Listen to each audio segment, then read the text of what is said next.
Hello friends, a warm welcome to all of you on behalf of JK Shah classes.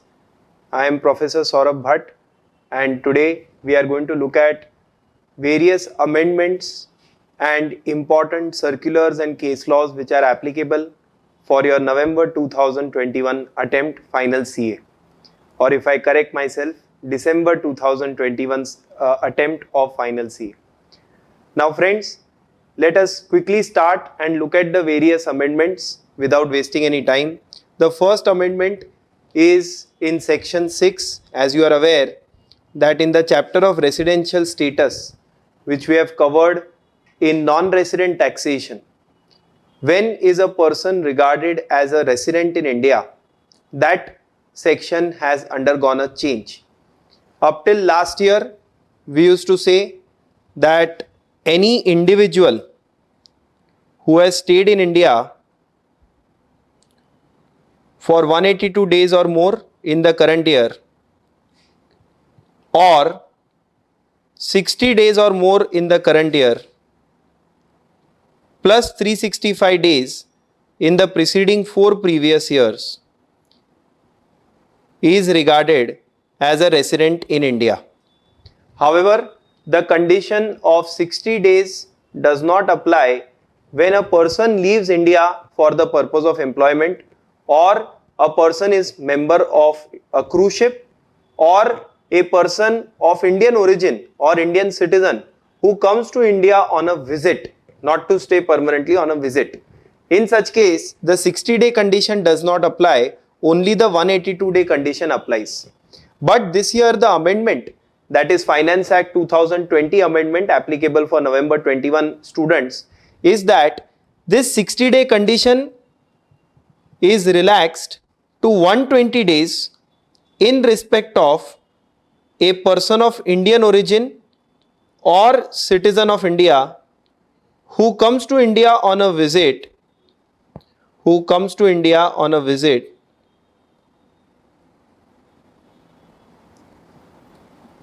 and such person has total income excluding foreign income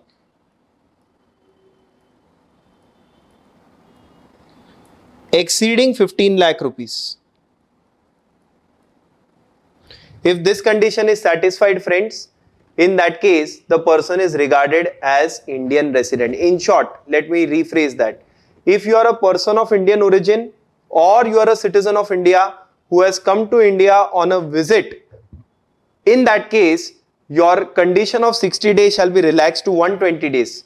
That person shall be regarded as resident either if he has stayed in India for 182 days or more during the current year, or he has stayed in India for 60 days or more during the current year, 120 days or more in the current year, plus 365 days in the preceding 4 previous years. But remember one thing, friends, such person's total income excluding foreign income should be exceeding 15 lakh rupees. In case his total income excluding foreign income does not exceed 15 lakh rupees, then this 120-day condition does not apply, only the 182-day condition applies. So let us read that theory as far as the exception is concerned. It says the exception provided in explanation 1 clause B to section 6 clause 1 for Indian citizens and person of Indian origin visiting India in that year has been decreased to 120 days only in cases where total income of such visiting individuals during the year from sources other than foreign sources exceeds 15 lakh rupees. The term income from foreign source has been defined to mean income which accrues or arises outside India except income derived from business controlled or a profession set up in India. So that is as far as the amendment for person of Indian origin or Indian citizen is concerned. I can in fact summarize it like this. I will say person of Indian origin or citizen of India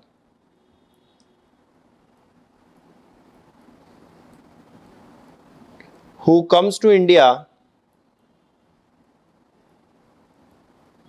on a visit. I can divide that and say if total income excluding foreign source income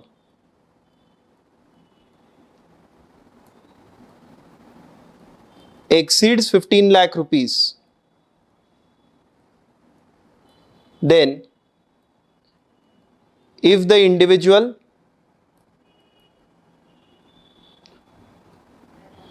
has stayed in India for 120 days or more in the current year and 365 days or more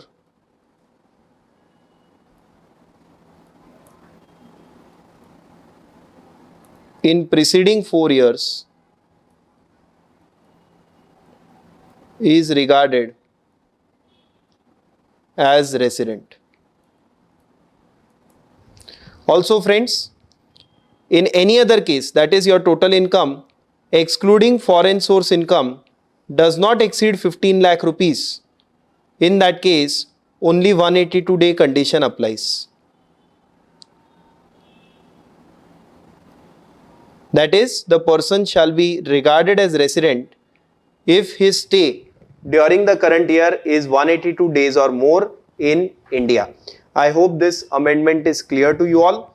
A related amendment, friends, if I may tell you, that if there is a person of Indian origin or a citizen of India who has become resident in India by virtue of the fact that his stay in India is 120 days or more during the current year, shall be regarded as a resident but not ordinary resident. Resident but not ordinary resident if his stay exceeds 120 days, that is 120 days or more, but is less than 182 days. So friends, in such case the individual shall be regarded as a resident but not ordinary resident. Okay, I hope this amendment is clear to everyone. Moving ahead friends, the next introduction by Finance Act 2020, very important for December 21 guys, is the concept of deemed residency. So in case of a person who is an individual and the person is an Indian citizen, in that case he will be deemed as a resident in India in case he is not regarded as a resident in any other country. Please understand friends, there are lot of people who travel across various countries and are not regarded as a resident in any of the country. So Government of India says if you are an Indian citizen and you are not regarded as resident in any of the country, then Indian government says we will treat you as a resident in our country. Again friends, this deemed residency concept applies only if the income that is derived by such person is 15 lakh rupees or more. So the person's total income excluding income from foreign sources should be exceeding 15 lakh rupees. If that is the case, then under section 6 clause 1a, the person shall be regarded as deemed as a resident in India. One more thing let me tell you friends, that in case you are treated as a deemed resident, then your residential status always will be resident but not ordinary resident. Okay, so the person will be regarded as resident but not ordinary resident. Also let me tell you friends, the first amendment that we did with regard to person of Indian origin or citizen of India who stay in India is 120 days or more, etc., that applies for individual who is either a citizen of India or a person of Indian origin. But as far as this amendment, deemed residency amendment is concerned, that is applicable only for a Indian resident. Here they have not used the word person of Indian origin. So I repeat the second amendment again for benefit of all, that in case of an individual who is a citizen of India and he is not liable to tax as a resident in any other country, then he will be deemed as a resident in India provided his total income excluding income from foreign sources exceeds 15 lakh rupees. I hope this amendment is also clear to everyone. Fair enough. As I told you friends, that a deemed resident will always be regarded as a not ordinary resident but not ordinary resident. That is fine. Again, I have told you that. Fair enough. After that friends, the next amendment, section 43CA, a fairly simple amendment. This was in PGBP chapter. Friends, if you are aware, as per section 50C, in case you are transferring a capital asset, being land or building or both, and your agreement value is less than the stamp duty value, then the stamp duty value was regarded as your full value of consideration. So the idea was, government says land और building transaction में बहुत ज़्यादा cash में transaction होता है. That's why we are assuming that your full value of consideration is the stamp duty value. Now, what started happening was, in last 4 to 5 years, we have noticed that real estate market has actually undergone a turmoil. Real estate market में market rates either stagnant हो गए हैं बॉम्बे में, और अगर आप बाहर देखो तो then in fact the market rates are going down. So the point is, government realised that stamp duty value is actually at a higher level and market rates are steadily decreasing. That's the reason why government via finance act 2018 had introduced a tolerance band, and that tolerance band, I am sure most of you all are aware regarding that. Tolerance band was, prior to this year, it was 105% of the agreement value. In short friends, I had to now compare my stamp duty value with 105% of agreement value. In case stamp duty value was exceeding 105% of agreement value, then the stamp duty value was regarded as my full value of consideration. Just let me give an example. Let's say my agreement value is 100 and my stamp duty value is 104. Then I will say my stamp duty value is not exceeding 105% of my agreement value, and therefore full value of consideration shall be 100, because the difference is only 4%. But now if I say my stamp duty value is 106 and agreement value is 100, then naturally the stamp duty value shall be regarded as my full value of consideration, because that is in fact exceeding 105% of the agreement value. But at the same time friends, please remember, Finance Act 2020 has further relaxed this and made this tolerance band at 110%. Okay, so now in case of any person who is selling land or building or both, he needs to compare the stamp duty value with the 110% of agreement value, and in case stamp duty value exceeds 110% of agreement value, then the stamp duty value is regarded as the full value of consideration. So the amendment is the tolerance band. Some people call it as tolerance band. So tolerance band, which was 5%, has been enhanced to 10%. But sir, you are तो talking about 50C. Right now you said 43CA की बात चल रही है. Please understand friends, section 43CA and section 50C are exactly pari materia, यानी दोनों same है. खाली डिफरेंस इतना है, 50C applies on transfer of a capital asset, being land or building or both, and 43CA applies when you have transferred land or building which is not your capital asset. So basically when you transfer land or building which is forming part of your stock in trade, so that generally applies for, as you guessed it right, builders or real estate developers. So same section है, खाली इतना अंतर है कि 43CA में आप builders की बात कर रहे हैं, and as far as 50C is concerned, we are talking about land or building which is a capital asset. So friends, if we look at that amendment now, it says special provision for full value of consideration for transfer of assets other than capital asset in certain cases. Earlier, 5% variation in the value of consideration received or accruing as a result of transfer of asset other than capital asset, being land or building or both, was allowed. Now this variation is increased to 10%. It means if the value adopted or assessed or assessable by authority for the purpose of payment of stamp duty does not exceed 110% of consideration received or accruing as a result of transfer, the consideration so received or accruing as a result of transfer shall for the purpose of computing profits and gains from business or profession be deemed to be the full value of consideration. In short, that 5% tolerance band is increased to 10%. Also please remember friends that even 56 to 10, if you remember section 56 subsection 2 clause 10, it says that where you have received any sum of money without consideration which exceeds 50,000 rupees, or you have received property without consideration or for inadequate consideration and the value of benefit exceeds 50,000 rupees, then the entire value of benefit is taxable as income from other sources. तो मान लीजिए मुझे कोई property मिल गया और वो property की actual market value है 10 लाख रुपए और मुझे वो मिली है सिर्फ 5 लाख रुपए में. So that is naturally 5 lakh rupees is my value of benefit because I paid less by 5 lakhs. That will be treated as income from other sources.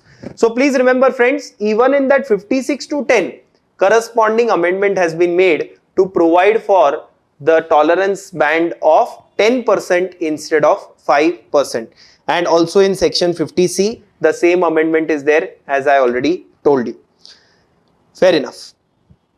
Moving ahead friends, the next amendment important for your examination is under section 44AB. This is with regard to provisions of tax audit.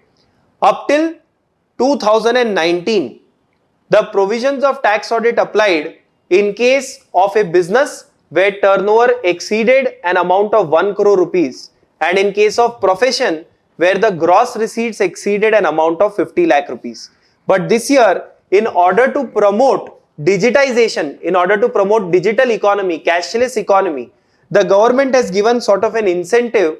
they say आपका turnover भले 1 करोड़ के ऊपर रहे तो आपको tax audit apply नहीं होएगा.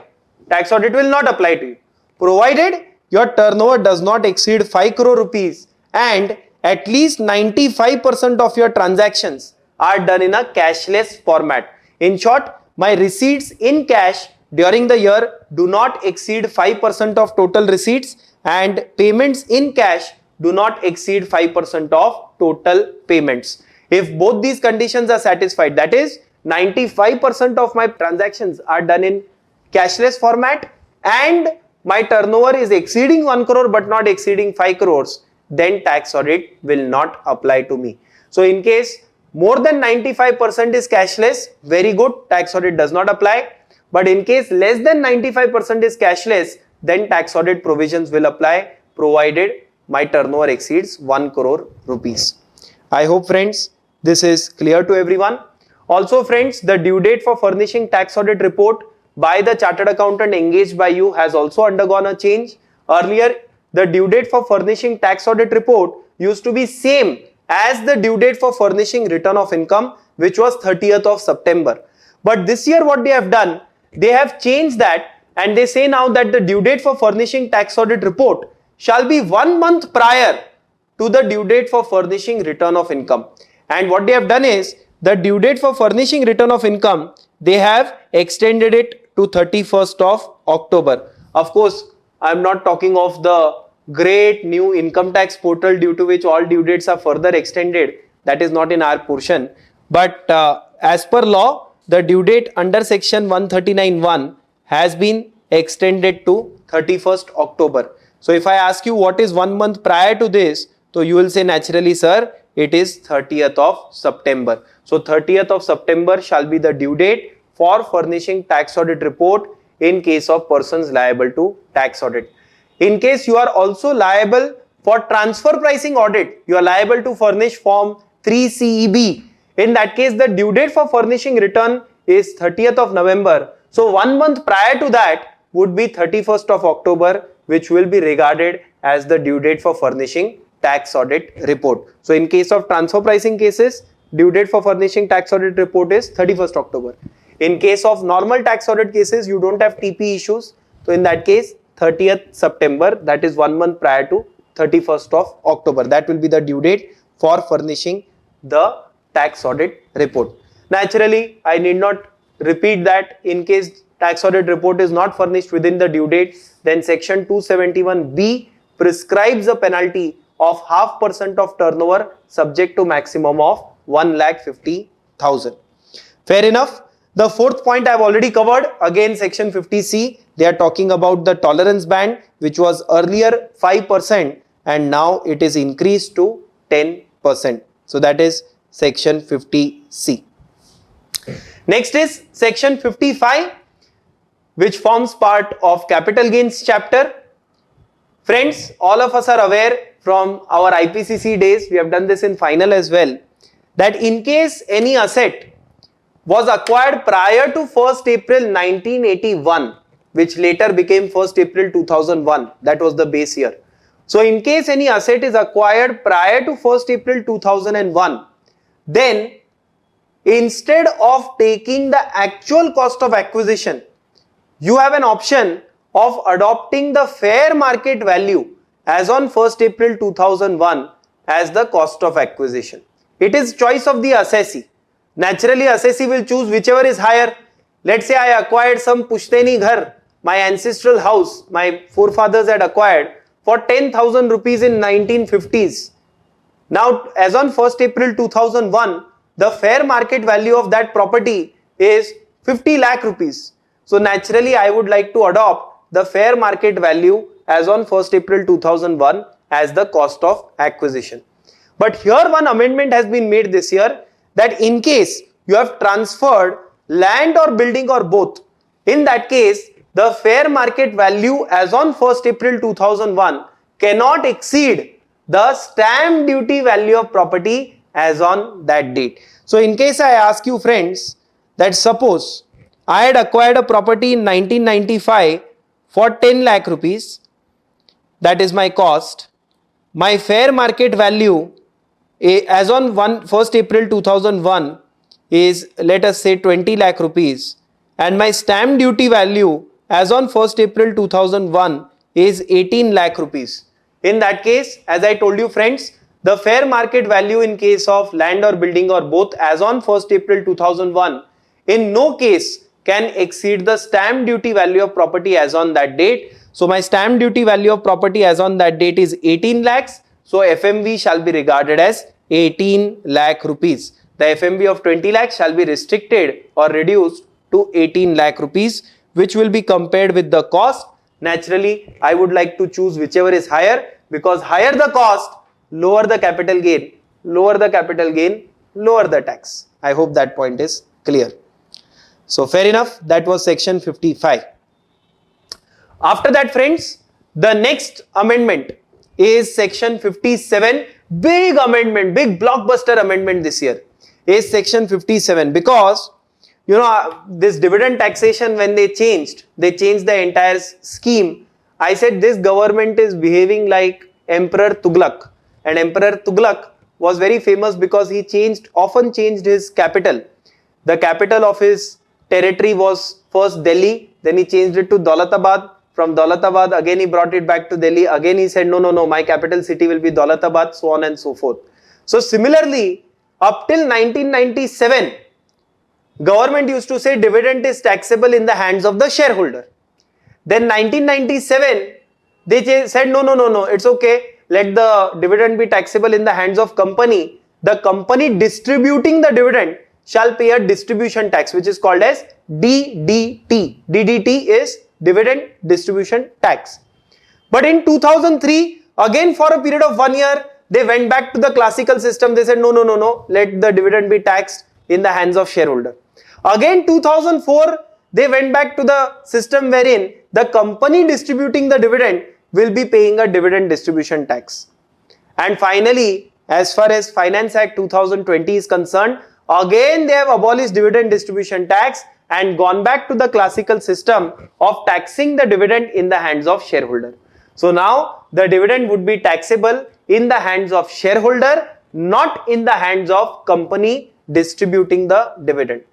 But please remember friends, the company distributing the dividend will be required to withhold tax at source under section 194. We will come to that 194 section. I have taken it in my revision sheet. But right now let us concentrate on the fact that the shareholder who receives dividend is liable to pay tax on the dividend income. And the logic given by government is not fallacious. Government says in 1990s, KYC in India was not that strong. हमारे यहाँ KYC, PAN number, linkage to bank account, to demat account उतना ज्यादा strong नहीं था इन 1990s. So to track a particular shareholder who has received the dividend and to tax that dividend in his hands is quite difficult or was quite difficult at that point in time. Matters were made more complicated because some companies were allowed to issue bearer dividend warrant. यानी मुझे dividend warrant मिला, मैंने इनको दे दिया, उन्होंने और किसी को दे दिया, so on and so forth. So the point is, at that point in time in 1990s, it was not possible to tax the dividend in the hands of shareholder. That's the reason why during that era the government said, let the shareholder not pay tax, it will be the company who is distributing dividend, they will be responsible for paying the tax. But now, as we are aware, in last 5 to 10 years KYC norms in India have become more stringent. Your parents or even yourself, you may be having bank account, you cannot open a bank account now without a PAN number.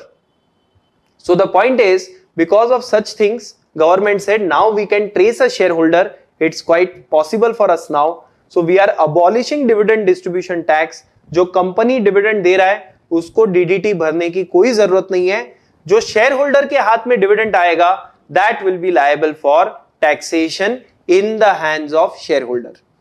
But please remember friends, it will be taxed under which head? Naturally, it will be taxed under other sources heads, irrespective of the fact that the shares may be held by you as a stock in trade. So let us say I have made investment, long-term investment in shares of Hindustan Unilever. Now in that case, the dividend received by me is taxable under other sources. At the same time, there is a stockbroker. He has also invested in Hindustan Unilever, not as a long-term investment. He has invested so that he can buy it today, sell it tomorrow, so on and so forth. Even in his hands, although the shares are stock in trade, the resultant dividend income would be taxable under the head other sources. But question arises that in front of this dividend income, in case you have incurred certain expenditure, would that be allowed as deduction? So section 57 has been amended and they say that apart from interest on borrowed funds, no other deduction will be allowed to the assessee. यानी आपने dividend earn करने के लिए demat charges पे किया है, आपने bank charges इनकर किया है या और कोई भी खर्चा किया है, वो आपको डिडक्शन नहीं दिया जाएगा. The dividend income will be taxed on gross basis except for the fact that if you have borrowed funds for the purpose of investment in those shares, then the interest expenditure that you incur, that will be allowed as a deduction. But here again, government applies their own Bania principle. Government says that maximum deduction that you will get is 20% of dividend income. यानी आपकी dividend income अगर 100 रुपए है और आपने 25 रुपया interest cost incur किया है, तो आपको डिडक्शन सिर्फ 20 रुपए का मिलेगा, 25 का नहीं मिलेगा. बट मान लीजिए आपने 100 रुपए का डिविडेंड अर्न किया है, उसके सामने 18 रुपए 18 rupees you have incurred as interest expenditure, then the entire 18 rupees will be allowed to as deduction because that falls within 20% of the dividend income. So the amendment, friends, let me summarize it for everyone, is that dividend income will be now taxed in the hands of shareholder, not in the hands of the company distributing that. The shareholder, when he receives the dividend, it will be taxable for him under the head other sources, and whatever interest expenditure he incurs will be allowed to him as deduction. Apart from that, no other expenditure will be allowed as deduction in front of the dividend income. Interest expenditure also maximum 20% of your dividend income तक आपको allow होगा. If your interest expenditure exceeds 20% of your dividend income, the excess shall be ignored and disallowed. I hope again friends, this amendment was clear to everyone. Fair enough. After that friends, the next amendment, quite a simple one, that in case of persons who acquire a new house property and stamp duty value of property does not exceed 50 lakhs, then as an incentive, government had granted that interest on loan over and above what you get under section 24, आपने अगर excess interest pay किया है तो उसका deduction आपको मिलता है under section 80EEA, and that was allowed provided the loan for availing that property, the loan taken, borrowed for acquiring that property was taken on or before 31st of March 2020. This year, they have amended that provision and they have said that all loans which are sanctioned before 1st April 2021, they will be granted the benefit of this section, that is 80EEA. Okay, so that is quite a small amendment. Fair enough. Also friends, the next one is section 80GGA. Under section 80GGA, in case you have granted donation for scientific research or rural development and that donation is not eligible for deduction under PGBP chapter, then you used to get a deduction under chapter 6A, and that was by way of section 80GGA. The deduction was allowed provided the donation was given via banking channels. But in case of donations which are given in cash, up to maximum 10,000 rupees was allowed as a deduction. So मान लीजिए मैंने 8,000 रुपए का donation दिया था cash में, तो चल जाएगा, आपको 80GGA में डिडक्शन मिलेगा. बट अगर मुझे 10,000 से ज्यादा की डोनेशन देनी है, then I have to give it through banking channels. If I gave it in cash, then that was not allowed to me as a deduction. But this year, government again, in order to promote cashless economy, digital economy, they have said that maximum cash में आप 2,000 रुपए तक का ही donation दे सकते हो. आपने अगर 2,000 रुपए से ज्यादा का डोनेशन देना है तो आप प्लीज बैंकिंग चैनल से दीजिए, वरना आपको 80GGA का डिडक्शन नहीं दिया जाएगा. ठीक है, so that limit of 10,000 has been reduced to 2,000. I hope that amendment is also clear to everyone. Moving ahead friends, the next provision which has been introduced or reintroduced in our statute books is section 80M.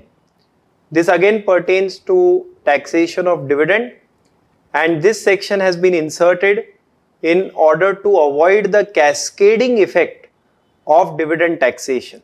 Let me give you an example to explain this point.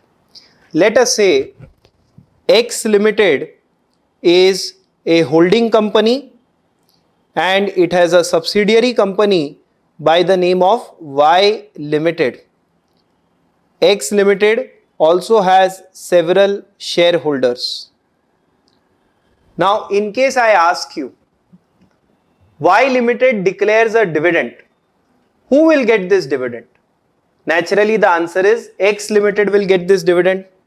So, assuming Y Limited has given a dividend of 10 crores, then that 10 crores is received by X Limited.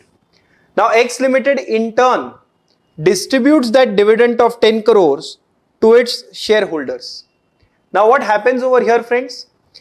When X Limited receives the dividend, as I told you just some time ago, that now dividend is taxed in the hands of the shareholder who receives that dividend. So X Limited being the sole shareholder of Y Limited, this 10 crore dividend is taxed in its hands. At the same time, when that 10 crore is redistributed to the shareholders, that same 10 crore is again taxed in the hands of shareholders. So naturally, the same amount of dividend is being taxed twice. To prevent this cascading effect, section 80M has been introduced in the statute books by Finance Act 2020.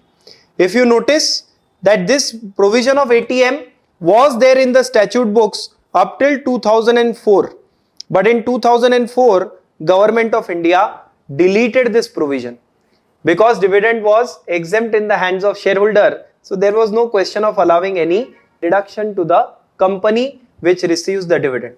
But now, because shareholder again is taxable in respect of dividend income, section 80M has been given a rebirth and it has been inserted by Finance Act 2020. What does it say? It says where gross total income of a domestic company. So first and foremost, you have to be a domestic company in order to avail benefit of this section. And that domestic company, its total income includes any income by way of dividend from any other domestic company or from a foreign company or from a business trust. So in short, a domestic company has received dividend from whom? Either any other domestic company or from a foreign company or from a business trust, there shall, in accordance with and subject to the provisions of this section, be allowed in computing total income of such domestic company a deduction of an amount equal to so much of the income by way of dividend received from such other domestic company or foreign company or business trust as does not exceed the amount of dividend distributed by it on or before the due date. In short, I can put it this way: either the dividend received or dividend distributed by the domestic company, whichever is lower, shall be the deduction that is allowed under section 80M. In my example, I received dividend of 10 crores and that is X Limited, and X Limited again distributed dividend of 10 crores. So naturally the deduction shall be 10 crores. But let us say I receive a dividend of 10 crores and I distribute a dividend of 12 crores, then the deduction shall be lower of the two, that is 10 crores. In case I receive 10 crores but I distribute to my shareholder only 8 crores, then the deduction shall be 8 crore rupees. I hope you understand. Either dividend received or dividend distributed, whichever is lower. Also please understand friends, they tell us that the distribution of dividend must be done before the due date, and they have defined due date as 1 month prior to the date for furnishing return under section 139(1). As we are aware, the due date for furnishing return under section 139(1) is 31st of October. Therefore 1 month prior to that would be 30th of September. यानी ये जो dividend मैंने share holder को distribute किया है, that must be on और before 30th of September. Only then I'll be eligible for this deduction. Also friends, let me clarify one more issue, and that is, suppose I receive a dividend income of 10 crores. यहाँ पे मेरे को 10 करोड़ रुपया dividend मिला है, and against that I have incurred certain interest cost. As I told you, the interest cost is allowed as a deduction under section 57, subject to a maximum of 20% of dividend income. So let us say I have 2 crore rupees deduction on account of interest under section 57. Then for the purpose of 80M, do we consider the gross amount of dividend or do we consider the net amount of dividend? Here friends, there is a Supreme Court decision of Baroda Distributors. Long back this decision was rendered by Supreme Court, and in this case Baroda Distributors Private Limited, Supreme Court of India held that we will consider the net amount of dividend, not the gross amount of dividend. So in case any expenditure, now to only interest is allowed as an expenditure, against the dividend income is deducted, then the net amount of dividend shall be considered for the purpose of section 80M. I reiterate that under section 80M, the assessee must be a domestic company. The idea is to prevent cascading effect of dividend taxation. That domestic company has received dividend from any other domestic company or from a foreign company or from a business trust, and the amount of dividend that you receive or the amount of dividend distributed by that company, whichever is lower, shall be the deduction allowed under section 80M, provided the distribution of dividend is done on or before the due date mentioned under section 80M. What is the due date under 80M? 1 month prior to the due date for furnishing return of income. Also let me clarify one thing friends, that it is nowhere given in the section that first I have to receive dividend, then I have to distribute it. ऐसा कहीं नहीं दिया है. मैंने पहले ही distribute कर दिया dividend मेरे funds में से, and then I receive dividend from another company. That is also fine. That will also be eligible for 80M deduction. I hope this point is clear to everyone friends. That was the next provision, 80M. Also friends, a corresponding amendment has been made under section 115BAA and section 115BAB. Sir, what is 115BAA and what is 115BAB? 115BAA is a special regime which is given for domestic companies, any domestic company, and in case that domestic company opts to be governed under section 115BAA, then it cannot go back to the old regime. It cannot go back to the 30% tax rate regime. It will have to pay tax as per section 115BAA at the rate of 22%. Sir, अगर 115BAA में 22% tax है So why will I go back to the old regime of 30% taxation? The answer is that under the old regime you are eligible for various special deductions, whereas under the new regime, that is 115BAA, you are not eligible for any special deduction. So government ने clarify किया है that once you go under 115BAA, you cannot go back to the old regime. You will not get any deductions, any special deduction or any exemptions which are listed in that section. But Finance Act 2020 has clarified that आप section 80M का deduction ले सकते हो. 80M जो मैंने अभी discuss किया, dividend taxation का deduction to avoid the cascading effect of dividend. 80M deduction is permissible to you even if you opted for 115BAA. The same is the case with section 115BAB. 115BAB applies for any newly formed domestic company which is formed on or after 1st October 2019 and is engaged only in the business of manufacture or production of an article or thing. In that case, for these companies, the tax rate is reduced to 15%. The idea of the government is that because of turmoil in China, or at least we so think that there is some turmoil in China, because of that turmoil, many companies are leaving China and they are setting up their production base in Vietnam. So to attract those companies, we are saying हमारे country में आओ, company बनाओ, हम आपको tax में concession देंगे, 15% आपको सिर्फ टैक्स लगाएंगे. Even if any of us wants to form a new domestic company engaged in manufacturing, we can avail this 15% tax rate benefit. Again over here, no special deduction and exemptions are allowed to you while computing your total income. But please remember, the only deduction that is allowed to you is section 80M, that is permissible for you. Apart from that, they have also clarified 80JJAA. Although that is not related to 80M, but 80JJAA, that is your new employees ka 30% of salary cost, subject to the conditions given in that section, is allowed as deduction. Even 80JJAA can be opted by companies who have chosen to be governed under 115BAA or 115BAB. Fair enough. Next is a new section which is introduced for individuals and HUF, and that is section 115BAC. Now what was the idea behind 115BAC? In the year 2019-20, our government realized that India's economy is shrinking. It was rapidly shrinking. And I would say that coronavirus mein to in fact it got shrunken even more. We are reviving from that. It's a good thing about our economy. But the fact is, to spur the demand, to spur people for spending, government said that for individuals and HUF, we will provide for concessional tax rates. Concessional tax rates क्या है वो मैं आपको बताऊंगा. But the point is that if you opt to be governed under 115BAC, then you cannot go back to the old tax rates. Also, you will not be allowed to claim any deduction, any benefits, any exemption, any allowances as are listed in that section.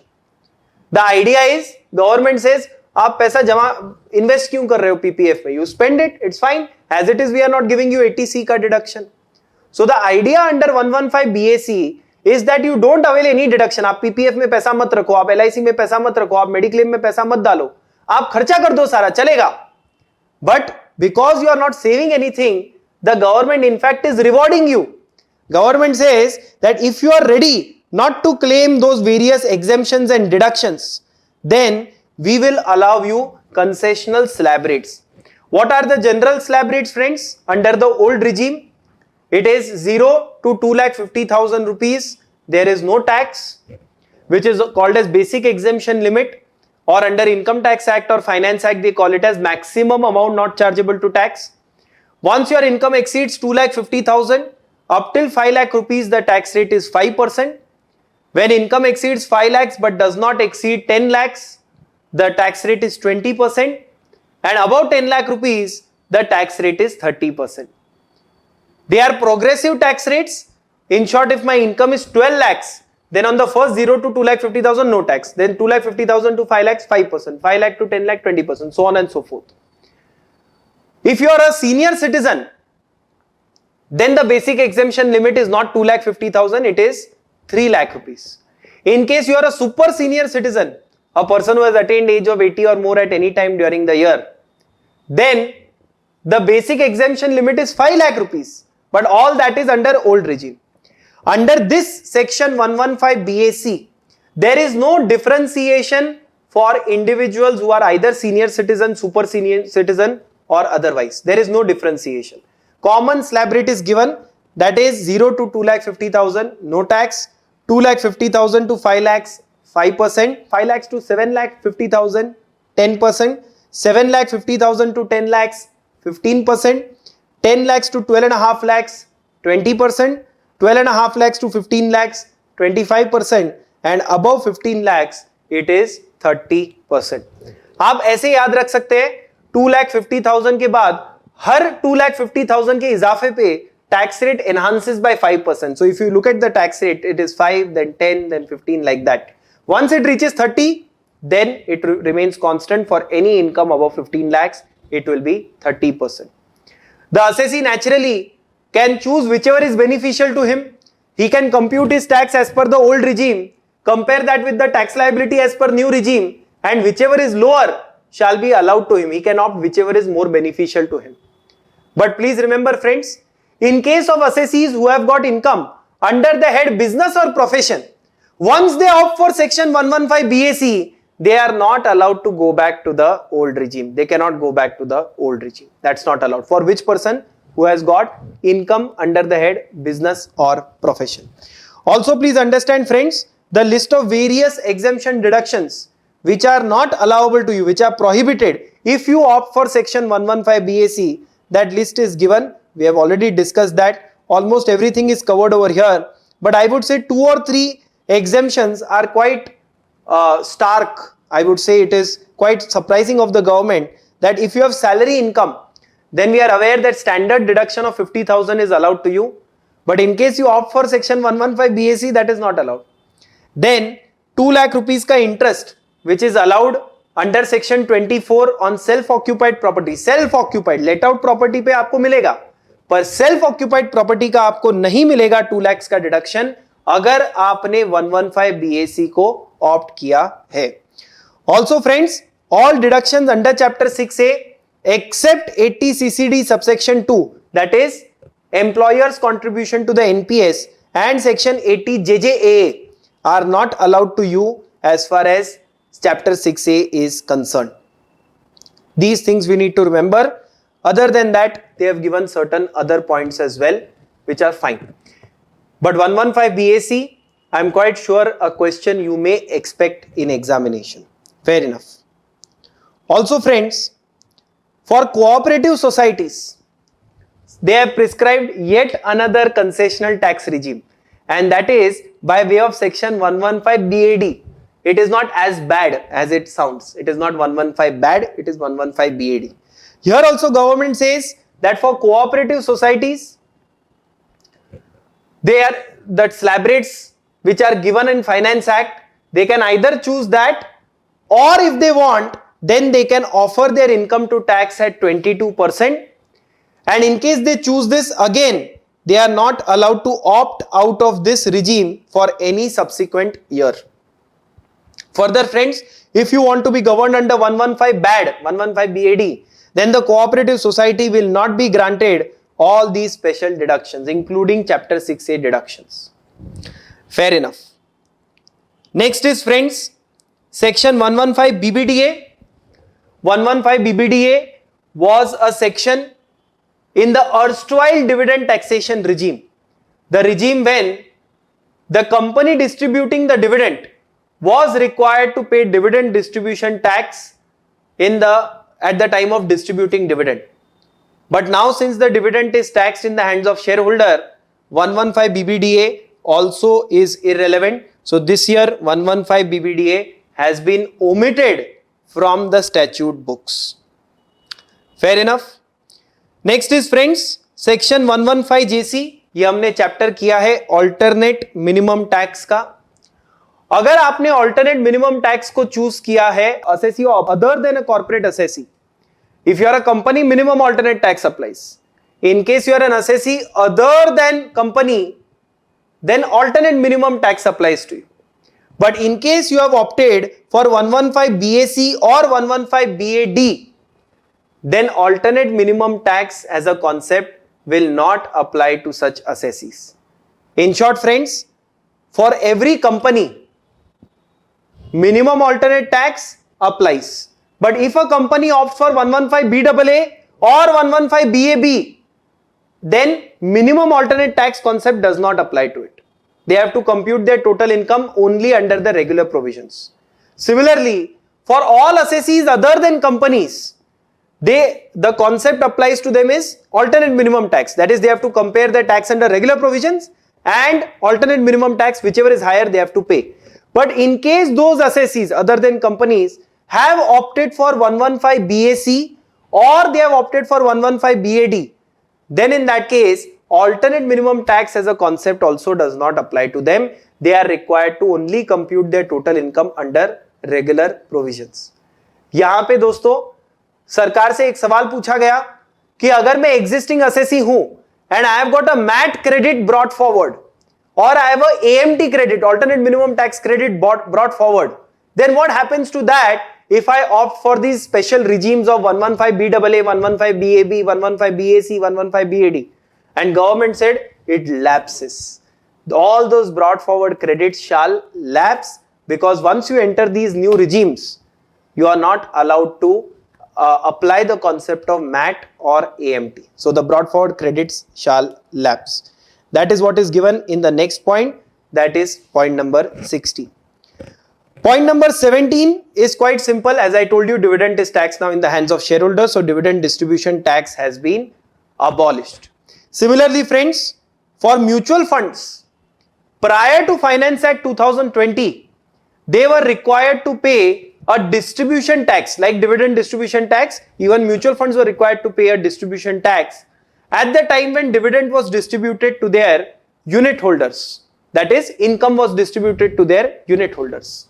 But this year's Finance Act says that now dividend or income from mutual fund is taxed in the hands of shareholder. So again, for the mutual fund house, the concept of distribution tax has been abolished. They are not required to pay any distribution tax. Next one is, friends, one amendment. I think this can be definitely asked as a multiple choice question. That is, in the current year, the due dates for furnishing return of income have undergone a change. When I was mentioning regarding tax audit report, I briefly did mention about this as well. The due date in tax audit cases has been made as 31st of October. यानी आपकी अगर income is gross turnover is exceeding 1 crore or 5 crores, or in profession is exceeding, gross receipt is exceeding 50 lakhs. So you are required to get tax audit done. And when you are required to get tax audit done, the return of income under section 139(1) has to be furnished by 31st of October after end of the previous year, that is during the relevant assessment year. In case of transfer pricing cases, the due date remains the same, that is 30th of November. But one more important amendment that has been made, friends, is that up till last year, in case of any partner of a firm, working partner of a firm, where the firm was liable to tax audit, then for the working partner, the same due date as applicable to the firm was applied to him. So let us say firm को tax audit लग रहा है और firm की due date for furnishing report is 30th September. Then even for the working partner, the due date for furnishing return was 30th September. And why was that done? Because as you are aware, that remuneration that is allowable to a working partner is subject to the limits given under section 40 clause B. And section 40 clause B में the limits are depending on the total income or book profits of the firm. So जब तक firm का accounts close नहीं होएगा, तब तक partner भी अपना return file नहीं कर सकते. इस वजह से working partner के लिए वही due date apply होती थी what was applicable to the firm. This year what they have done is they have omitted the word working. So now any partner of the firm, both sleeping and working partner, For them, the due date shall be the same as applicable to the firm. So in case the firm is liable to tax audit, then for the firm, due date for furnishing return is 31st October. The same due date shall apply to all partners of the firm, irrespective of whether that partner is working or dormant, that is sleeping. Anyway, I hope this amendment is clear to everyone. Next amendment, friends, this is part of TDS chapter. We have already covered this in TDS chapter. Section 194 has been introduced in the statute books or reintroduced in the statute books, because now the dividend that is distributed is taxable in the hands of shareholder who receives the dividend. So the company which is distributing the dividend is not required to pay a distribution tax. No DDT applies. But the company definitely has to withhold tax at source. And that withholding shall be done provided the dividend amount exceeds 5,000 rupees. Also friends, the rate of TDS shall be 10%. यहां पे दोस्तों मैं आपको एक चीज बताना चाहूंगा, that because of coronavirus pandemic, the government as part of a relief package said that all the TDS rates shall be reduced by 25%. यानी जो भी TDS rate chapter 17B में दिया है, that will be reduced by 25% provided the tax deduction event occurs between 13th of May 2020 to 31st of March 2021. Tax deduction का event यानी क्या? Payment or credit, whichever is earlier. So if that event occurs between 13th of May 2020 and 31st March 2021, both dates inclusive, then the rate shall be reduced by 25%. I am not saying 25 percentage points. So don't say 10% दिया है तो 10 minus 25 is minus 15. No. 25%. यानी section 194 में the TDS rate shall be now 7.5%, provided, I repeat this please, provided the tax deduction event occurs between these two dates mentioned on the screen. In case the dividend is distributed or paid prior to 13th of May, then the entire rate of 10% applies.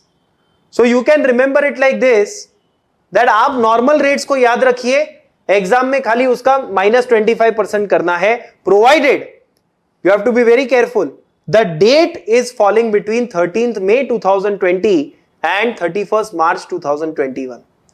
Also friends, I would like to clarify that ये 25% reduction does not apply if the payment is made to an employee. यानी section 192 में अगर आप tax deduction कर रहे हैं तो वहां पे 25% less rate will not apply.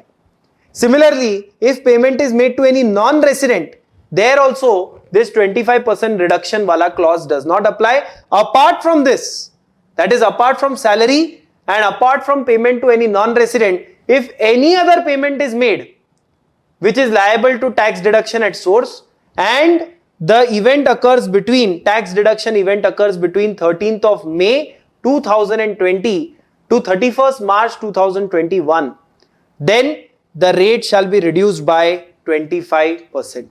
I hope this amendment is also clear to everyone. Fair enough, friends. The next one is amendment under section 194A. I'll be required to give you certain background about this, only then you will be able to appreciate this amendment. We have already discussed this when we were doing TDS chapter, but this will act as a revision.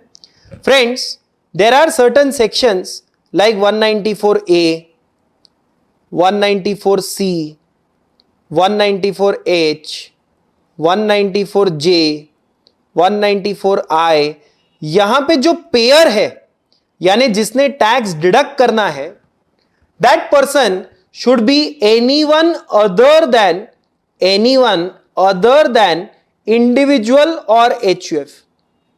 यानी अगर मैं company हूं and I am paying rent, then 194I में I am required to deduct TDS. अगर I am a company or a firm, let's say, and I am paying professional fee, then I am required to deduct TDS. But suppose I am an individual or HUF, then generally speaking, I am not required to withhold tax at source. But in case of an individual or HUF who was liable to tax audit,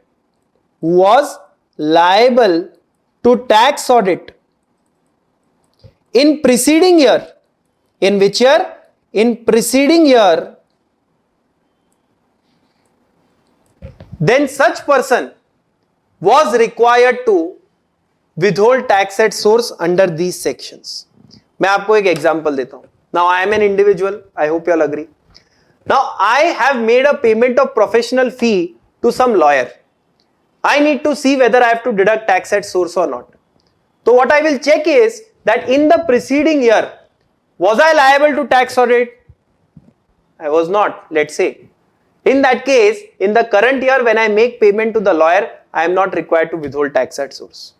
But alternatively, let us say in the preceding year my gross receipt, because I am a professional, my gross receipt exceeded 50 lakh rupees, let's say, touch wood. In that case, in the current year, because I was liable to tax audit in the preceding year, in the current year, I will be required to withhold tax at source. But friends, under section 44AB, I told you that this year the tax audit ka, in case of businesses, the tax audit ka turnover limit has been enhanced from 1 crores to 5 crores for businesses, okay? Provided 95% of total transactions are conducted in digital mode or at least otherwise than in cash. So a question arises that because of that enhancement of turnover limit, can I make a statement fewer people will come within the ambit of tax audit?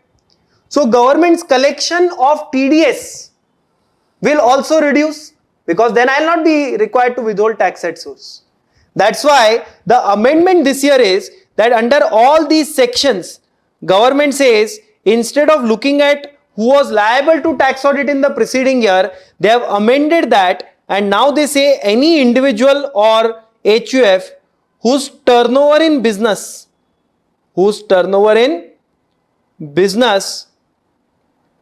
in preceding year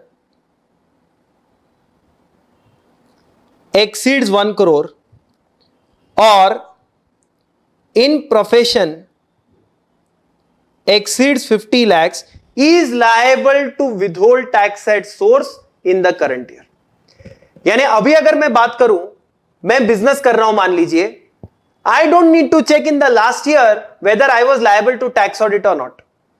Why? Because now my tax audit in the last year depends on my percentage of digital transaction or otherwise than cash wallet transactions. So government says you forget that whether you are liable to tax audit or not. You just check last year how much was your turnover. Let us say my turnover was 1 crore 10 lakhs in business. Then even though tax audit may apply to me or may not apply to me, I will still have to withhold tax at source when I am making payment under these sections. यानी दोस्तों अभी मुझे last year में tax audit है या नहीं है, सिर्फ इंडिविजुअल एचयूएफ की बात कर रहा हूं, लास्ट ईयर में मुझे टैक्स ऑडिट है या नहीं है is immaterial. All that I need to check is that in the last year what was my turnover. If my turnover in business was exceeding 1 crore or turnover in profession was exceeding 50 lakhs, in that case the payments that I make will be liable to deduction of tax at source. I hope this amendment is clear. Let me read that out. Under 194A there is a second amendment, but let me read this one. It says, keeping other things same as already mentioned in the section, applicability for individual HUF payer is changed.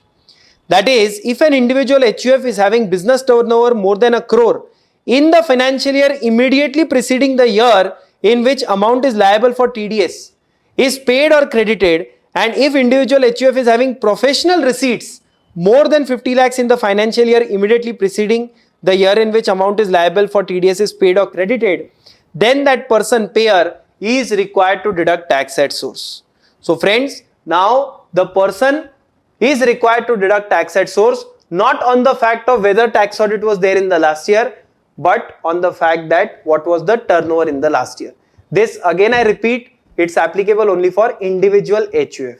If you are any person other than individual HUF, तो आपको भैया TDS deduct करना ही है, उसमें कोई दो राय नहीं है. ठीक है. 194A में और एक अमेंडमेंट आया है दोस्तों, and that is with regard to payment of interest by cooperative societies. Earlier a cooperative society which paid interest either to another cooperative society or to its members was not required to withhold tax at source.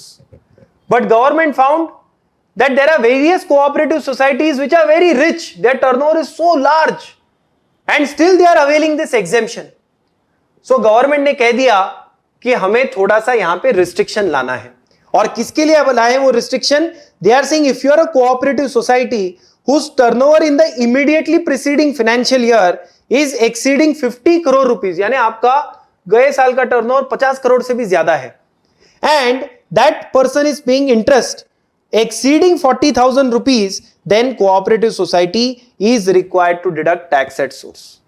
As such friends, under 194A the limit is only 40,000, यानी any person who pays interest exceeding 40,000 is required to deduct tax at source, and the deduction rate is 10%. So the relevant point over here is not with regard to how much is the rate of TDS, that is same, there is no amendment in that, but the relevant point is when is a cooperative society required to withhold tax at source. Till last year, that is FY 1920, they were not required to withhold tax at source at all, but in the current year, in case the preceding year's turnover exceeds 50 crore rupees, then cooperative society must withhold tax at source on payment of interest. I hope friends this point is also clear to everyone.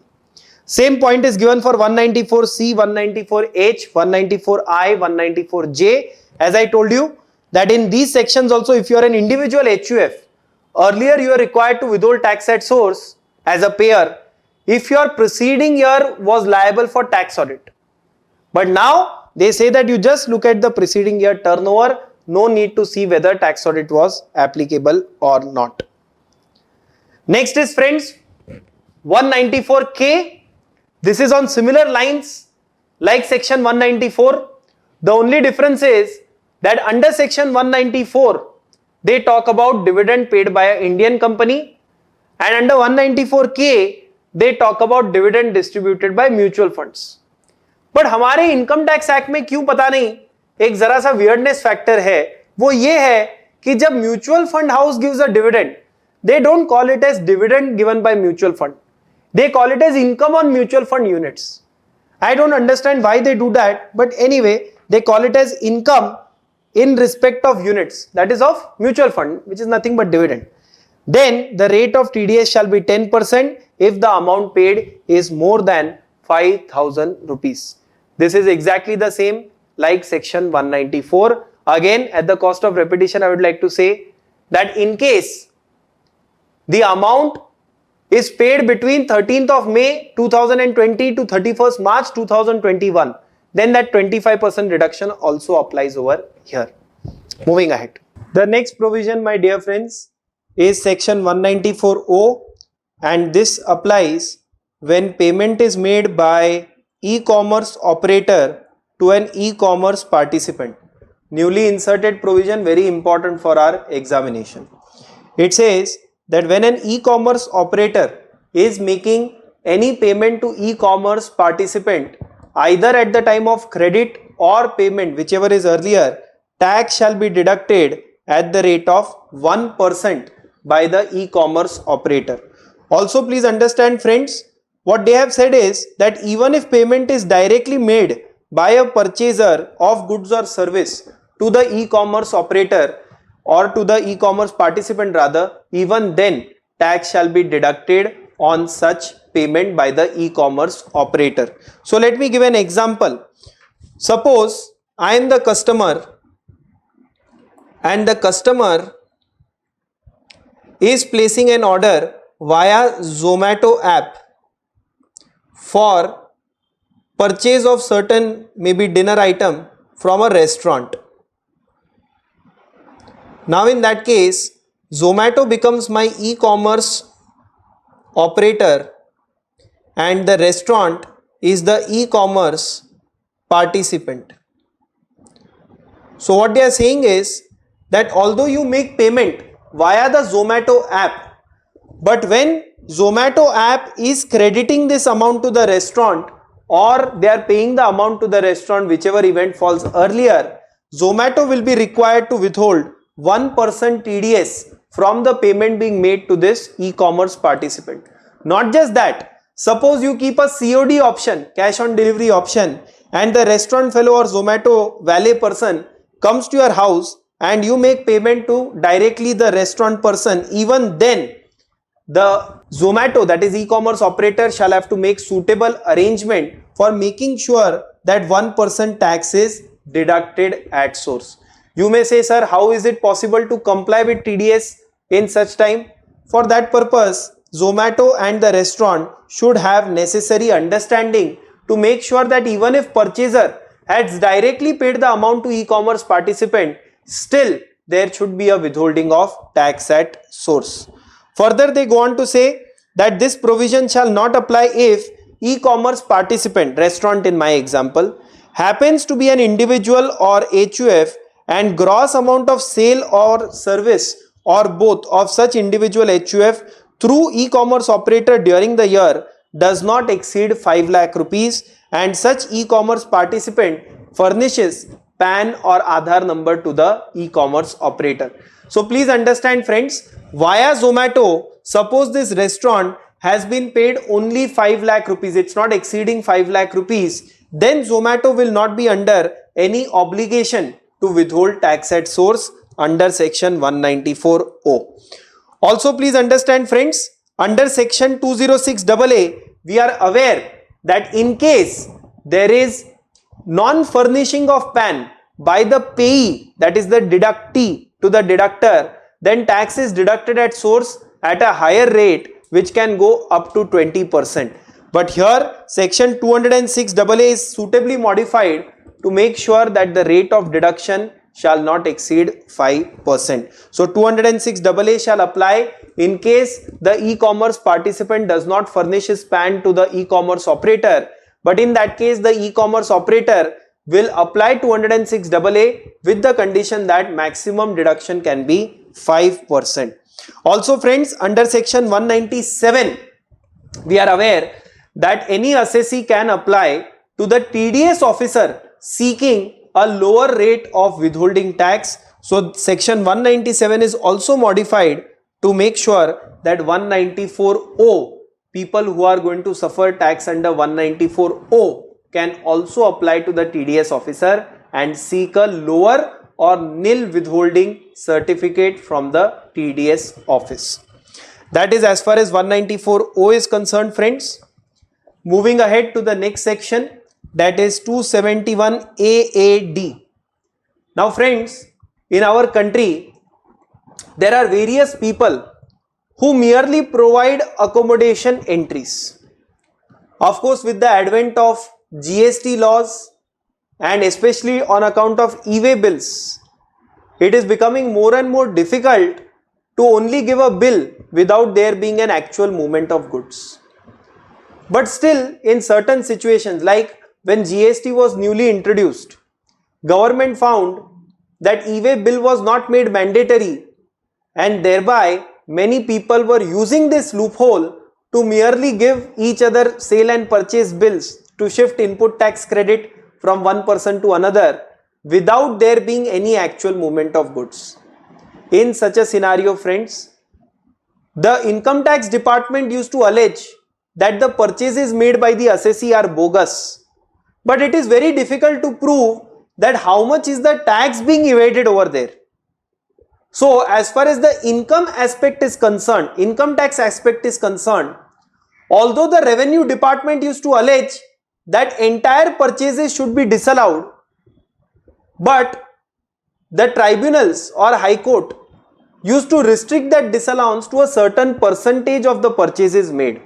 They used to say end of the day, the appellate authority said end of the day what you are evading is the gross profit that you are earning on the fictitious purchases, and thereby the addition was restricted only to the amount of gross profit margin. Government said we do not want to encourage these kind of practices. That's why instead of now looking at how much tax you are seeking to evade, government says we will introduce a new penalty, and that new penalty is for any false entry which you make or any false or fictitious invoice that you have received which helps you in tax evasion. The aggregate value of the invoice shall be imposed on the assessee as penalty. So if I have taken an accommodation entry, fictitious bill of purchase is worth 5 crore rupees. How much is the income I am trying to evade? How much is the income tax I am trying to evade is irrelevant now. 5 crore shall be the penalty which will be imposed on me. So the provision says that during any proceeding in books of accounts maintained by assessee, if it is found that there is a false entry or any entry relevant for computation of total income has been omitted by you, then for computation of total income, then such person shall be liable to pay by way of penalty a sum equal to the aggregate amount of false or omitted entry. Further, they say that false entry shall include forged or falsified documents such as false invoice or a false piece of documentary evidence. So now if you have taken a fictitious bill, be ready, the aggregate amount of that fictitious invoice shall be imposed on you as a penalty. Further, where there is an invoice where you have not actually received the goods or there has been no actual movement of goods, that will also be deemed as a false entry in the books of accounts. Or you have taken an invoice from a person who is non-existent, even in that case it will be assumed that there is a false entry and aggregate amount of the invoice shall be imposed as a penalty on you under section 271 AAD. That is, friends, as far as this penalty is concerned. The next thing that I want to cover is the scheme of faceless appeals.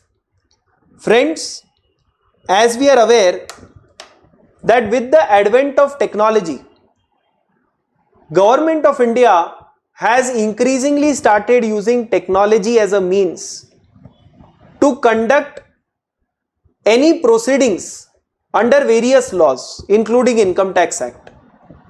So in the year 2006-7, Government of India introduced e-filing regime, e-filing of return of income, and their idea was file, smile and go. Go where? They did not tell us, but file, smile and go means that you log into the income tax website, you file your return paperless, there is no need to attach any documents, and then you sit relaxed. And in the advertisements that they showed, they always showed the assessees relaxed after filing the return, sipping a cup of coffee. But in the year 2014, when the new government came to power, they said, why not explore this even for conducting assessments? So the government in a gradual manner announced that even the assessment would be conducted in a faceless manner, for which purpose government set up a national e-assessment center, which was later renamed as National Faceless Assessment Center. The provisions of National Faceless Assessment Center, that is section 144B, we have already covered. We are aware that under National Faceless Assessment Center, there would be various regional e-assessment center or regional faceless assessment center, and every regional faceless assessment center would have 4 units, that is assessment unit, technical unit, verification unit and review unit. The idea is that there would not be any interaction between the assessee and the tax department, so that if at all any malpractices existed in the tax department or between the assessee and the tax department, then that would be done away with and there would be optimum utilization of technology for conducting of assessment. But what interestingly the government did was that they extended this scheme not just for assessments but even for the first appellate authority. That is, now even the CIT appeal, we know first appellate authority is CIT appeal, Commissioner of Income Tax Appeal. Even Commissioner of Income Tax Appeal will now conduct hearing in a faceless manner.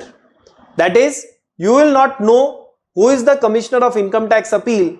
Commissioner of Income Tax Appeal will not know who is the assessee, and the entire proceeding shall be conducted in a masked manner.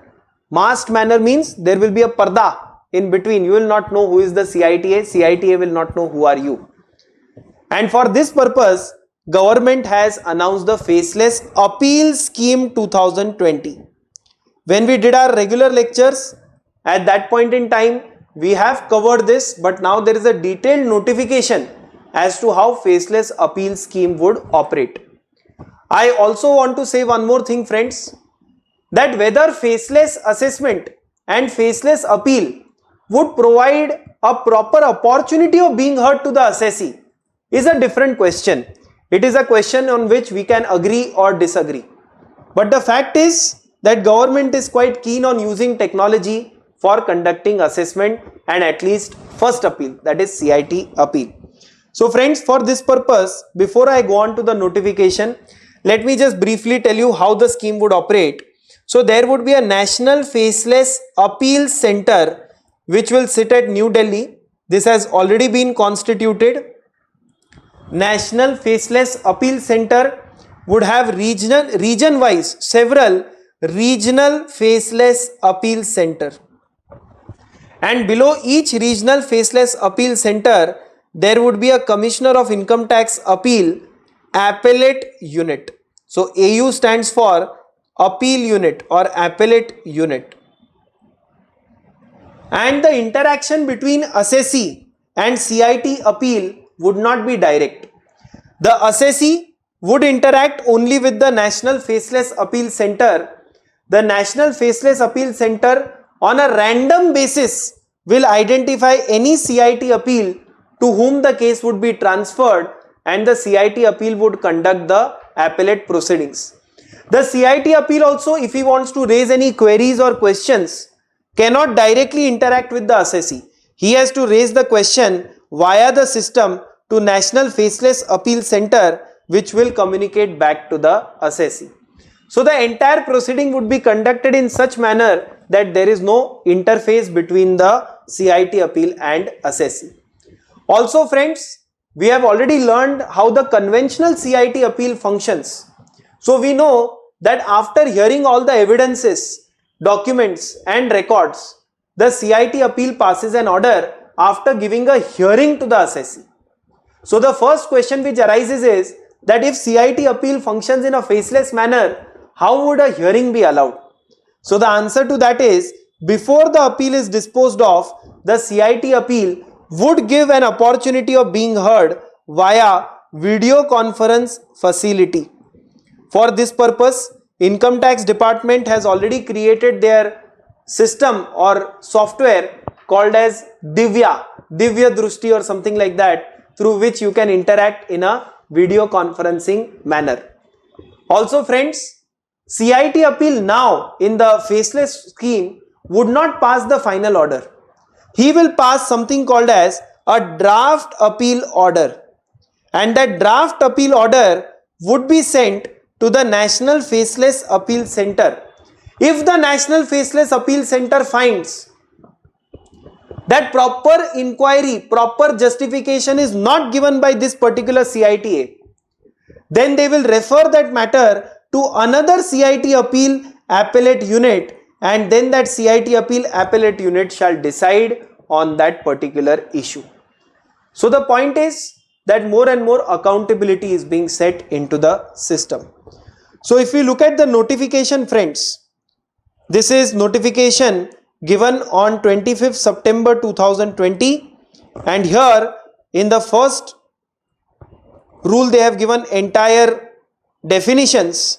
After the definition, they define what is Faceless Appeal Center. As I told you, a National Faceless Appeal Center shall be set up to facilitate the conduct of appeal proceeding in a centralized manner. So National Faceless Appeal Center would sit at New Delhi, which shall be vested with the jurisdiction to dispose appeal in accordance with provisions of this scheme. Below this National Faceless Appeal Center, there would be several regional faceless appeal centers, as it may deem necessary to conduct e-appeal proceedings, which shall be vested with jurisdiction to dispose appeal in accordance with provisions of this scheme. And after that, there will be several appeal units So now the Commissioner of Income Tax Appeal would be forming part of appeal units, and they will be facilitating the conduct of e-appeal proceedings. Further friends, this point is very relevant, as I have told you that all communication between the appeal unit and the appellant or any other person or National E-Assessment Center or assessing officer with respect to information or document or evidence or any other details as may be necessary shall be through the National Faceless Appeal Center. So it will become like a nodal authority. None of the stakeholders can communicate directly with each other. They have to do it via this portal, which is National Faceless Appeal Center. Further friends, as I told you, in the appeal units, there will be several commissioner appeals and other income tax authority or like staff, inspectors, etc. as the CBDT may deem necessary. Now what will be the procedure that is followed? So first and foremost, the National Faceless Appeal Center shall assign the appeal to a specific appeal unit in any of the regional faceless appeal center through an automated allocation system, where the appellant has filed appeal after expiration of the time provided. Now you remember under section 249 we have learnt that when notice of demand is received by the assessee must file appeal within 30 days of receipt of that notice of demand. But in case you have filed an appeal late, in that case there is a procedure for condonation of the delay. So here the appeal unit, that is Commissioner of Income Tax Appeal unit, shall be looking at this particular provision, that they will decide whether the delay can be condoned or not, and provided there is a sufficient cause. That we already know. Even under conventional CIT appeal, the appeal was, or rather the delay was condoned only if there was a sufficient cause. Here also the CIT appellate unit shall be deciding or on condonation of delay provided there is a sufficient cause. If there is no sufficient cause, then the CIT appeal unit shall reject the appeal, and this will be intimated via the National Faceless Appeal Center. Further friends, in case you have not paid tax on the returned income, whatever is the income declared by the appellant in his return of income, on that whatever tax is due, that much though you should pay. Ideally you should pay before the return is filed itself. But suppose you have not done that, in that case the Commissioner of Income Tax Appeal appellate unit can reject your appeal, and in case you have any specific grounds, that is good and sufficient reason for non-payment, in that case that delay or that lapse can be condoned. Also friends, the National Faceless Appeal Center shall intimate the admission or rejection of appeal to the appellant. That we already are aware. All the interaction with the appellant will be via NFAC.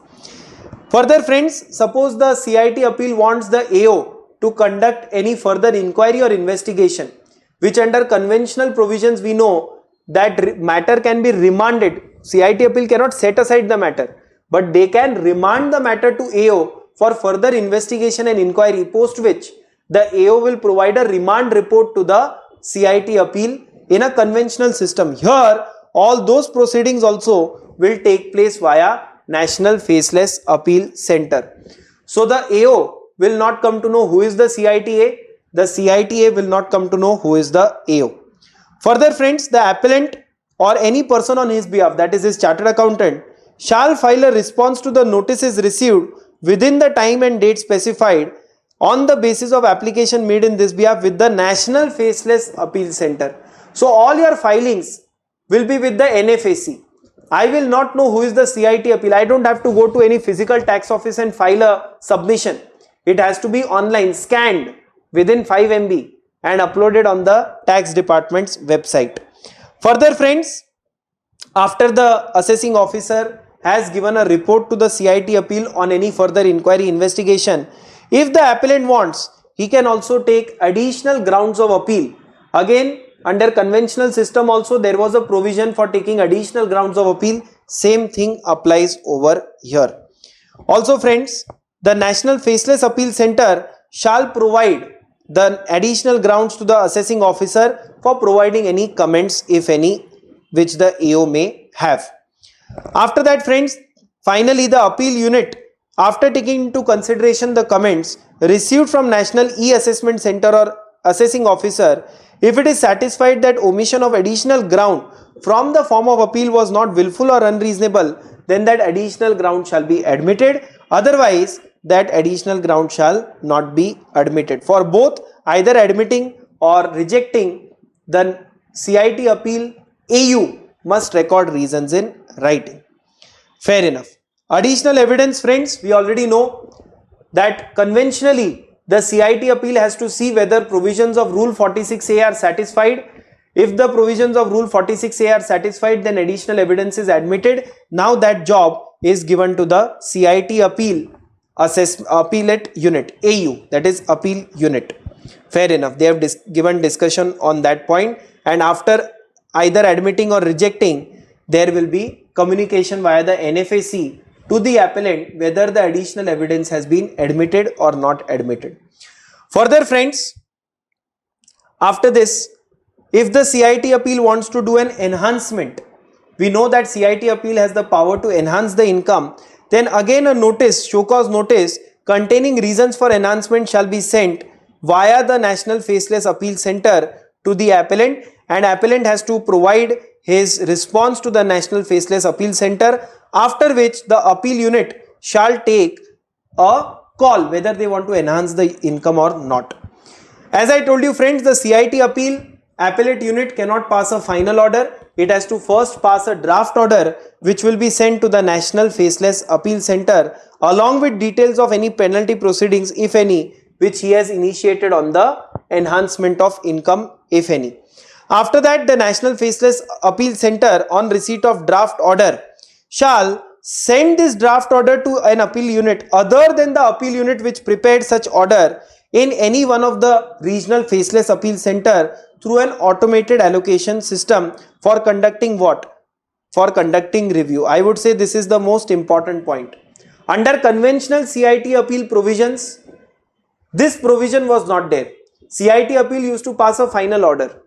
But now CIT appeal under the faceless scheme will not pass any final order. He will first pass a draft order which will be sent to the National Faceless Appeal Center, which will allocate it to another CITA for conducting review. After the review is conducted, the appeal order shall be finalized, or in case it is found that proper order was not drafted by the original CITA, then it will be allocated to another unit for conducting review of such order, and either the review unit can concur with the draft order or give any suggestion for variations. If they receive, National Faceless Appeal Center receives concurrence, as in the review CIT appeal also agrees that whatever is done in the draft order is proper, in that case National Faceless Appellate Center shall finalize the appeal. In case they are receiving any suggestion for variation, then again the National Faceless Appeal Center shall allocate the appeal to an appellate unit other than the appellate unit which has prepared or reviewed the draft order. So it will be sent to another CITA. Then the appellate unit which has now received or which has now been assigned this fresh case, that is, which was originally done by another CITA, but review CITA did not agree, so NFAC allocates it to some other CITA. In that case, they will follow again the procedure which is laid down, which we just saw. All the communication with assessee or appellant will again take place, and they will again prepare a revised draft order, post which the NFAC shall finalize the particular order, and it will be communicated to the appellant and to the principal chief commissioner, that is the assessment unit, and to the National E-Assessment Center, and if penalty is initiated, in that case it will be communicated to the appellant as well that some penalty proceedings have started in your case. Penalty proceedings as such, not much variation vis-a-vis the conventional proceedings. The appeal unit shall intimate the initiation of penalty via the National Faceless Appeal Center to the appellant, and a show cause will be provided to the appellant as to why the penalty should not be imposed in his case. The appellant naturally will file his reply, and then the National Faceless Appeal Center shall assign the recommendation for initiation of penalty to any specific appeal unit in one of the regional Faceless Appeal Center. So the important point to note is the CIT appeal who has drafted the order on merits need not be necessary. He is the same guy who decides on the penalty proceeding. The original order may be passed by CIT Appeal 1 and the penalty which he initiated may be handled by another CIT appeal. So there will be more accountability and responsibility amongst the CIT appeal. After that, on the penalty proceeding, again the same procedure, that CIT appeal will draft an order, that is a draft order, and they will record the reason and intimate to the National Faceless Appeal Center. After it is communicated, either the National Faceless Appeal Center will accept it or again give it for review, post which the order will be communicated to the appellant or his chartered accountant and the National E-Assessment Center and the assessing officer. In case there is any mistake apparent on record in the order of CITA, then rectification proceeding like what we have seen under section 154, same procedure will be followed here as well. So the idea of the government seems to be, friends, that now they do not want any physical interaction between the CITA and the appellant, because idea seems to be quite clearly to do away with malpractices. But I have only a parting comment that although this notification has come in September 2020, but what we find is up till now majority CIT appeals under this faceless scheme have not passed any order, except for few orders under that Vivad Se Vishwas scheme, which is fine. But otherwise on merits, the appeals which are pending, major chunk, no appeal orders have been passed. So at least the government is expected that first they should have conducted a dry run, or maybe they should have set up the system in order before first implementing this scheme and then waiting for the appeal unit to sort of figure out how to do this by themselves. I am quite sure that even CBDT and government is taking a lot of measures to ensure that appeal unit starts functioning fast, or if it has started functioning already, then at least it drafts the orders quickly and disposes of the appeal. But till now there seems to be very less movement. Let's hope that story changes fast. As far as our amendments are concerned, friends, we have covered all the major amendments for November or December 2021 paper. I hope you enjoyed this lecture. I wish you all the best, and I am quite sure all of you all are going to pass your exam. Thank you very much.